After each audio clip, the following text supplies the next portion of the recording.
दासान्दि राजखान्थि फोथाराव फागुन दाननि जावलिया बार बारनायनिख्रुइ बांसिन राजखान्थिनि जावलिया बार बारनायखौ नुनो मोन्दों। दोलोआव थानानै बिसायख'थि गेलेनो टिकेट मोननायनि हांखुर जादों। मोननाया एटम बम गावदों, मोनैया बुंस' हायै ब्रेकआप जानायफोर बायदि बिखा गावदों। बिजाथि जानो मोनदोंब्ला दोलोआ मोजां, मोनाखैब्ला दोलोनि आदर्शआनो गाज्रिखा। बे जाबाय राजखान्थिगिरिफोरनि पार्मानेन्ट राव। राजखान्थियाव दुगा बुंना लानायनिबो मोनसे सिमा थायो, नङाब्ला दोलोनिफ्राय जोगार हरजानोबो बारा सम नाङा। दुर्गा दास बर' बायदि। दुर्गा दास बर'आ कालाइगाव बिधान सभानि सासे एमएलए खामोन, नाथाय दुर्गा दास बर'आ टिकेट मोननायनिफ्राय जोगार हरजाबाय बिटिसिनि गाहाय मावफुं सोद्रोमा हाग्रामा महिलारिजों। दास बर'आ गावखौ बुंना लादोंमोन, आंनो दोलोआ जा मोनसे बियाबाव बिजाथि फसंगोन बेयावनो आं गेलेगोन आरो देरहागोन।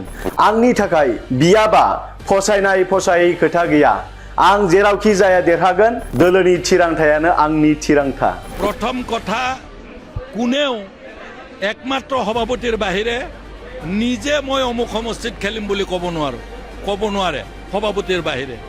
গতিকে মোৰ সমষ্টি কালাইগাঁও, টংলাটো আধা, ভেৰগাঁওটো আধা।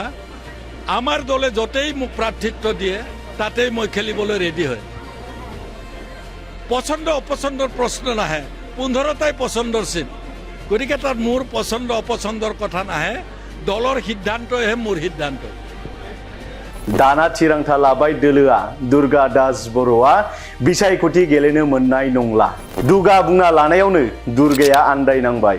बिपिएफ दोलोआ फैगौ बिधानसभा बियाबनि थाखाय थाखानाय एमएलए, थाखानाय इएम, थाखानाय एमसिएलए आरो गोदान बिजाथिफोरनो बिजाथि होदों। नाथाय दुर्गा दास बर'आ मानि जाहोनाव बिजाथि मोनासै?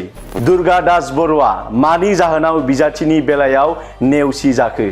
ना थांनाय समाव एमएलए मासि गोहोआव थानाय समाव खामानि होगोन होननानै रां दाबिनाय, रां खांथिनायनि जाहोनाव दोलोनि बरनाम जागोन साननानै दोलोनि बिजाथिखौ फसङासै?